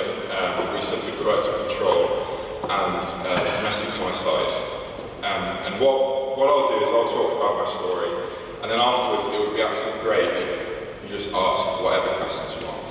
So one of the things me and my brother try to do as much as we can is encourage conversation. One of the key problems with domestic abuse from our point of view is that bystanders don't step up to their responsibility, and domestic abuse can only really be solved when we all have a conversation. And as was pointed out brilliantly earlier, you can't solve it with arrests, because I don't think you could build enough prisons, to be honest.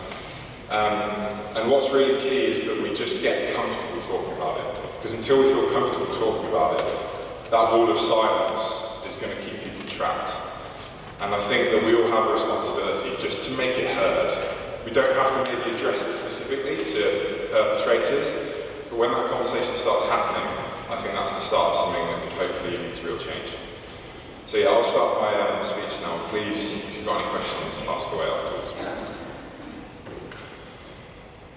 On the 19th of July, 2016, our father killed our mother Claire and our 19-year-old sister Charlotte in broad daylight.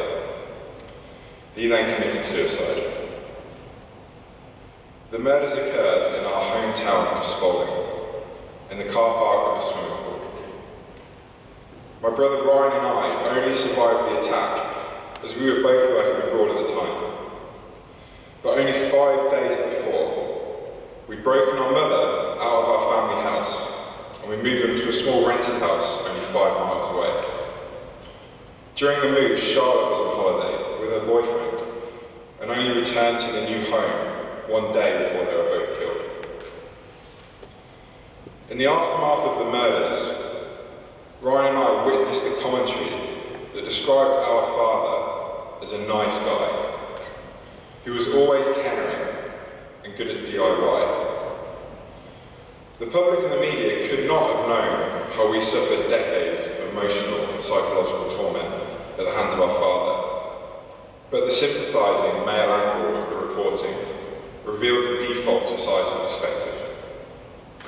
Even in spite of what our father had done, it seemed to Ryan and I that some still wished to believe that he was the good man that he may have occasionally appeared to be to others. They did not dare to confront the reality that our father was a duplicitous individual, capable of unimaginable cruelty. One report even went as far as to call the murder of our mother and sister understandable.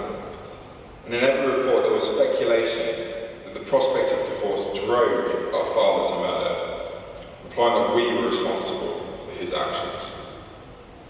And even among close female friends of our mother, numerous rationalisations were performed on our father's behalf. Some asked if our mother had had an affair, somehow believing that the events entertained the question, and apparently believing that she had when she hadn't. It would somehow explain what happened. Some described to Ryan and I just how difficult divorce can be, and how deeply he must have been suffering. But all continued to ignore Charlotte, and all held to the view that this was to be expected in a marriage. So our murdering father was eulogised in the press, which chose his perspective. We were forced to read of our father's suicide note, rather than the murder note that it was to our mother and sister. We were forced to hear passers-by eulogise our father, where no questions were asked to understand our mother and sister. And we were forced to read a story that began when we escaped our father and finished when he killed our mother and sister. But our story began 25 years ago. But unfortunately that was invisible and too complex for simple narratives. The few voices that spoke up against the prevailing interpretations were generally ignored, and then the coverage finished. It never resolved anything, and it seemed to us that locals and newspapers had simply attempted, but failed to explain how a good man could kill his family, rather than acknowledge that this was a terrorist who had lived in clear sight. Many simply believed that if they could explain our father's actions, then they'd resolve the issue. But actually, existing myths about domestic abuse were simply propagated once again, and our tragedy was treated as if it was an isolated, random, and unpreventable news story, of which nothing needed to change. Yet for Ryan and I, it was clear that much needed to change. In particular, the media reporting that we'd witnessed. In the subsequent police investigation, it was uncovered that our father had been searching online for reports of men who killed their families months before he killed ours. He would have seen the media providing these men with a public funeral and justifying their actions. Unfortunately, our father received the same treatment, further propagating the entitlement and further propagating the abuse. Growing up, I had never identified as a victim of domestic abuse, and I did not realise the danger that our family was in. I had interpreted our father's behaviour as unpleasant, disrespectful and aggressive, but never dangerous. I'd always interpreted our father's actions as our personal problem, which no one could help us with. We were constantly fed the narrative that our experiences were the normal ups and downs of family life, and that we had no alternative. As a child, this was all I'd ever known, and I had no previous normal that I could refer to. I'd never considered that to be controlled was to be abused, and I didn't notice our future disappearing because I was trying so hard to survive each present day. We'd always wanted to free our mother and sister from our father, but not because we believed he would kill them, but because we believed they could never live under our father. So as children, we learned to accept that our father was perpetually angry at the most trivial things. Things we could not do, but that he could. For something as simple as dropping a plate, he would yell at us for days. But if he dropped a plate, he would yell at us over how we stacked them incorrectly. And whatever happened in our lives, we were always the source of the problem. Our father's behaviour felt wrong, but we didn't feel empowered to complain at the injustice, because there was no single significant event that we could reference, even though we felt crushed by the environment that we lived under. Yet now we know that a mountain can be built from grains of sand, and the effects of aggregation are truly devastating. But despite our father's behaviour, Ryan, Charlotte and I were all successful at school and later in our lives at sport. We always kept our heads down. We did everything required of us and more, and we never broke rules, ever. And our successes simply reinforced the idea that we were living an ordinary life. And giving our father the benefit of the doubt, we had assumed that he couldn't have hindered us that much. But the truth was, we were overly compliant, because we were terrified of breaking rules. We were overachievers because we had to provide for the life for our mother and sister that our father had failed. And our successes were indications of the relentless pressure of our lives, not of our self-actualization. But despite the man that we enjoyed at home, our father's behaviour seemed to be excessively friendly outside of the family. It certainly wasn't anything that we were used to experiencing, and he would laugh and bound around with energy, making jokes and seeming light-hearted. Our father was well practiced in this art. He refined his performance every single day to portray himself as the archetypical family man, relentlessly talking about how he protected his family. But any protection that our father gave us was simply for him to maintain control. He would never let us remain independent and protect ourselves. My father simply spent his days in the corner of the room on his laptop. But it was from here that he protected us, like a bored prison guard controlling every aspect of our lives. His financial control kept our family poor, so we couldn't survive away from him. He gambled and he betted, and he would go on holidays by himself. And he decided entirely how the money was to be spent, rationing only the bare minimum to our mother for essentials like groceries. But our lack of finances gave our father the perfect excuse to control us. We simply couldn't afford the fuel to hobbies, to see our friends, or to go out. We couldn't afford to heat any of the rooms, except for the living room, where we all had to sit in his gaze. He even managed to find ways to stop us from having friends over. When our mother invited friends for coffee, our father would follow them around the house, sit silently in the corner of whatever room they were in. Eventually our mother and her friends became so uncomfortable that no one ever came over again. And Ryan and I and Charlotte never invited our own friends over because we were worried that we couldn't visit them. We were worried about the control that characterised our home. Our father managed to make us feel like we were the problem, that we were bad. We learned to hide our lives because we felt that if we revealed anything, we would be revealing to the world that not he was evil, but that we were. Our father wanted to own every aspect of our lives, but particularly it was our mother's. He never permitted our mother any freedom outside of the home, and she wasn't allowed a smartphone or social media. We couldn't contact our mother unless we Skyped home through our father and he could listen. And he would regularly turn up at work at the supermarket where our mother was, and spy on her between the shelves, or ring to check that she was there. But despite demanding to always be in control, when things didn't go to plan, our father claimed he was the unfortunate victim. The immoral world always conspired against him. In our teenage years, our father was diagnosed with prostate cancer. He went through the necessary procedures and the cancer was removed. But it had never really gone anywhere. It festered in his mind and he became fixated upon stress. He blamed stress for the cancer, and inevitably he blamed us for the stress. Yet despite his obsessive concern with himself, he had no respect for any of us. A couple of years later, when our mother revealed to us that she had cancer, our father immediately launched into a tirade where he blamed us all for stressing him out, potentially worsening his prostate cancer, which he no longer had. He screamed at us because none of us understood what it was like for him that his wife had cancer.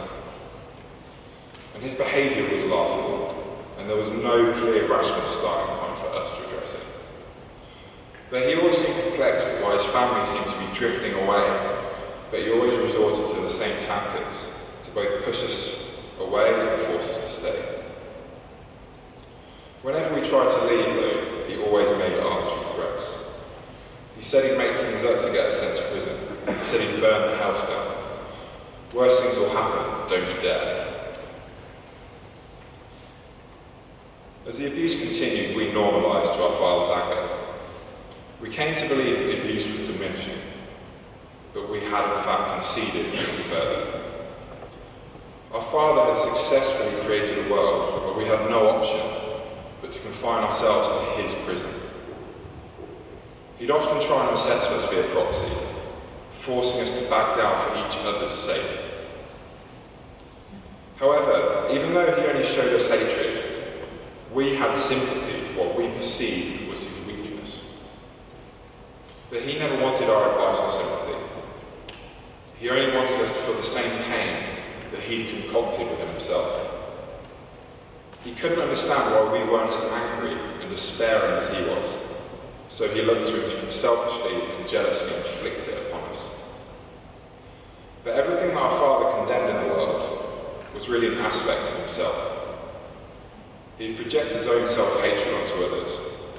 He would often accuse my brother Ryan of being a sociopath, but because of Ryan's loving and caring behaviour. My father's language was contradictory, and when he saw love, he recoiled and attacked it as hate. We'd never understood our father because we rationalised his perspective from our outlook. We had not considered how truly evil he may have been because we couldn't comprehend a mind that worked as his did. And as much as we would have wished for a better life, our family was trapped. Our mother suffered from multiple sclerosis, and she couldn't work more than part-time, earning only £6,000 a year. She never could have supported us 3 children by herself, and our extended family, unfortunately, was equally poor. Therefore, as young boys, Ryan and I knew that we had to get our heads down, work hard at school and university, save up, and try to fund an escape. As Ryan and I left university and began earning money, our father became more jealous and more aggressive. He would charge us £50 a night to visit home, same as our mother who was demanding the money for food, which was untrue. But objecting to his request would have just incurred more anger.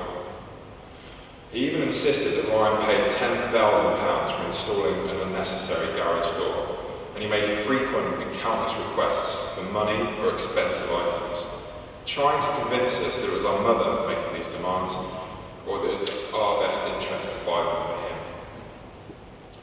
Now that we were earning money, he saw this as an opportunity to reap his investment. In his mind, the money we earned, just like our mother's wages, all belonged to him.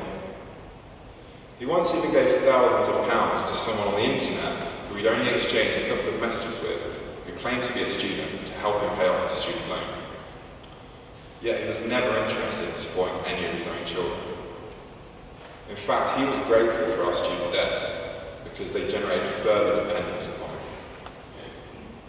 Fundamentally, our father saw Ryan and I not as sons, but as competition to his role as patriarch. He saw our earning ability as a threat to his enforced poverty, and for that he hated us. Eventually, in the middle of June 2016, after Ryan and I had raised enough money, we convinced our mother to demand the house be put up for sale. Despite our mother being clear she wanted to split with our father refused to accept the reality. He coerced our mother into declaring to others that they were only downsizing. So in the meantime, we began to look for a rental property to move our mother and sister to, so the divorce proceedings could go through, but our mother and sister having to live under the same roof as our father. So on Thursday the 14th of July, when our father left for work, Ryan and I, who had flown back from Holland and Scotland respectively and stayed overnight in a hotel, picked our mother up from work in a moving van. We grabbed what little furniture we needed to populate their rental house before our father came back from lunch. We thought that at last our life lay before us. But only 5 days later, our father hunted down and killed our mother and sister at the Spalding swimming pool car park. When Ryan and I were cleaning the house after the murders, we found that our father had been writing drafts of his murder note. He had in fact been planning to kill his entire family for weeks before we'd even begun to plan moving out. He was simply updating his justification for killing us in each murder note. We also found a to-do list that our father had produced in the days running up to the event. And and it was so coldly ordinary. It included buying a second-hand fridge he only planned to have for a few days. He even returned a leased car on time the day before to avoid a late fee, and purchased a parking ticket 20 minutes before killing Mum, Charlotte and himself. He was functioning as he always had, and nothing had changed in him. There was certainly no snap, no breakdown or change in character. In his final actions, our father claimed in his murder note that he was non-violent, but he used this as justification to murder our mother and sister. And this was always his kind of reasoning. He would create a moral crown for himself, but then break it as necessary. But he always maintained an air of hypocritical self-righteousness.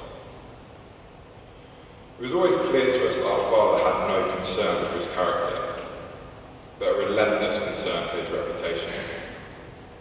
And any refusal by our family to subordinate to him led to an indefinite escalation until we eventually conceded. It seems as if we had not backed down for all those years, we all would have been killed many, many years earlier.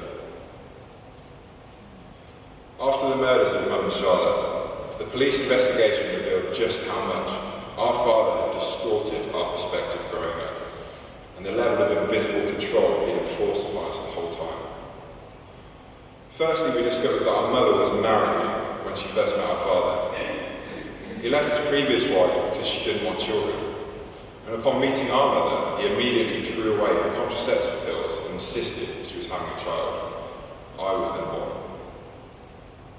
The next key event was when our father moved our family to an isolated, run-down farmhouse when I was 3. Neither of our parents had worked for a decade. We'd always been told by our father that the move was due to the discovery of my life-threatening natalology, where I was rushed to hospital and my life was saved. We were told that the move allowed us to grow our own food, so that I would always know what I was eating and never suffer another attack. But again, the police investigation revealed it was already known I had a natalology when my father fed me nuts. He chose to do that to demonstrate control over my life to my mother. So within 3 years of meeting our mother, our father had created dependency, isolated our mother, and reduced her to poverty.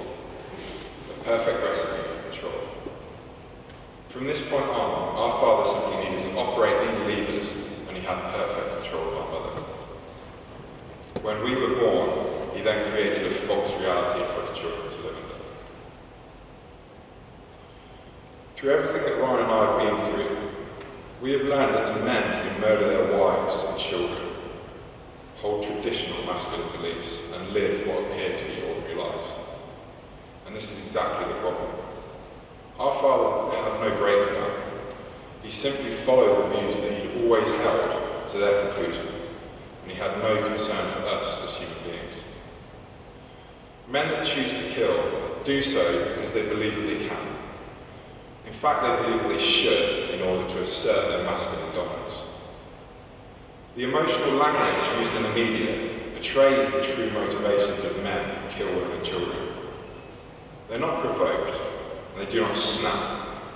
These men do not lose it. They are calculated, planned, and cold-blooded in executing their ideological entitlement. The media portrays a dangerous outside world for women and children, full of perilous dark alleyways and malevolent strangers. But the true danger for women, as we all know, is at the hands of their fathers and their husbands. 50% of murdered women are killed by a partner or ex-partner, and only 3% of men. Men do not randomly kill the women closest to them. These women are targeted because they're perceived as male possessions. The rights of freedom for children and women are more important than any ideas of possession that men have over their family. And domestic abuse is often referred to, as in our case, as a twisted act of love. But a family should not be a prison, and love should not be hate. When we're forced to invert the meaning of words to avoid changing our beliefs, we should realise how far that we've gone wrong. And unfortunately, it's a rare conversation to discuss what acceptable behaviour within the home is, because our society is terrified of intervening with inside the family. Many don't want to get involved in personal business, leaving victimised and vulnerable women and children to pursue the lives of fugitives who are incarcerated within refuges. Meanwhile, the perpetrator's freedom remains unimpaired. We all need to be braver and ask those personal questions to unveil the abuses. Domestic abuse and homicide is not a personal family problem. It's global, it's society-wide, and it's a gender violence problem. It needs to be treated that way. The prevalence of domestic abuse is due to the reality that the home is the easiest place to manifest gender violence, free from prosecution, and we all need to change that. As our story shows, we can't force women and children to resolve these issues themselves. Domestic abuse survivors have no shortage of strength. Unfortunately, the strength becomes our liability. We learn to deal with the abuse when we should be screaming for help. Our mother and Charlotte have been through so much more suffering in their lives than our fathers. Yet they showed us love in response to their suffering. They showed us that our father's behaviour was not understandable and was certainly not inevitable. Our father's behaviour was an active choice, and a choice that he made every single day. He chose to lay the burden of his existence upon all of us. Our mother and Charlotte became more strengthened and more resilient in the face of their challenges. And it's from their bravery and strength that Ryan and I were forged. Thank you.